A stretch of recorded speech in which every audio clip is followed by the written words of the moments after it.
Welcome to the table, my name's Max, this is Tablenauts, and today we're talking Doomlings. Doomlings is a card game for 2 to 6 players, which is fairly short. Most of our plays took about 30 minutes. It's a simple game that can be played with older children, friends, and family that aren't necessarily deep into the board game hobby.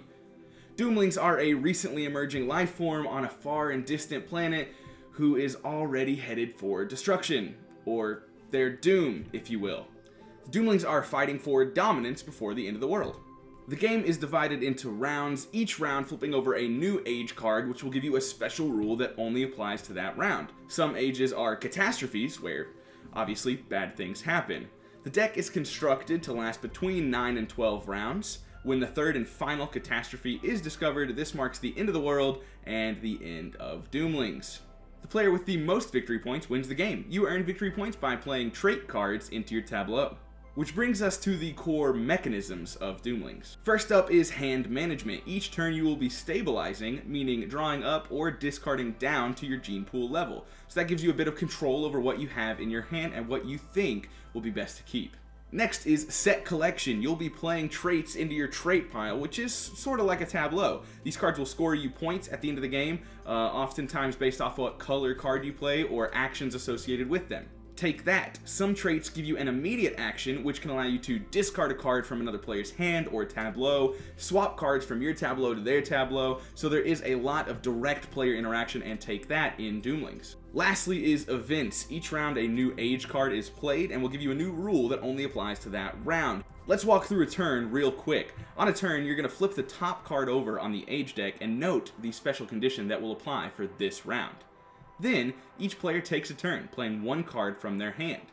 Once each player has taken their turn, the round is over and everyone stabilizes, drawing up or discarding down to their current gene pool level. Doomlings is a fast-paced card game with unique theme and unique art. Lots of combos to be had and lots of take-that moments to piss off your friends.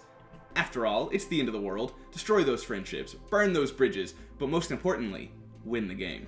Each card has an adorable little Doomling on it and some genuinely unique and silly flavor text, hilariously contrasting the seriousness of the end of the world.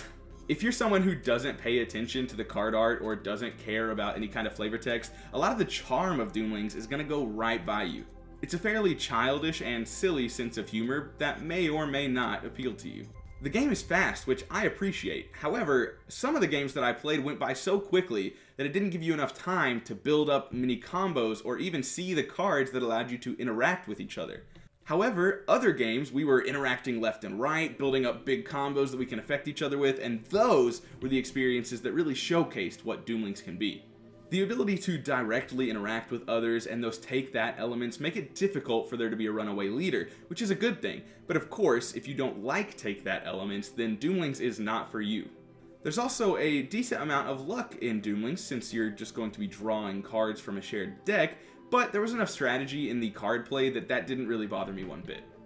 Hey guys, I want to talk real fast about why you might want this game in your collection. I laughed many times just reading the cards and had a good time playing with the people that I've played it with. This game doesn't try to be the next big innovative game.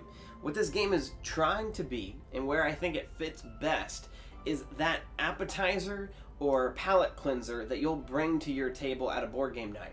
Now, if you had this really great recipe for mozzarella sticks, you wouldn't invite a whole bunch of people over to only serve them mozzarella sticks.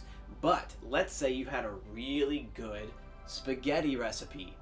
You might want to break these mozzarella sticks out with the spaghetti, but it's not going to be a great main dish. All that to say, I think this game is great mozzarella sticks. Let's say you're in the middle of a huge campaign of Gloomhaven. You can tell that your players are getting kind of burnt out. This works so well as a game that's quick and easy to set up, quick and easy to teach. If not everyone's played it, it's gonna click immediately. You can quickly get to your next heavy thinking game.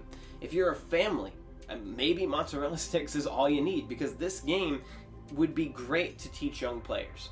Between all of your Zombicide and Bloodstone and all of those other huge games that you're thinking about getting, don't forget to back a few of these tinier games that will act as those group palate cleansers and appetizers that you're gonna want to bring to the table. So to summarize all of that, Remember the 3 F's. It's fast, it's fun, and it's funny, and it's a pretty good appetizer.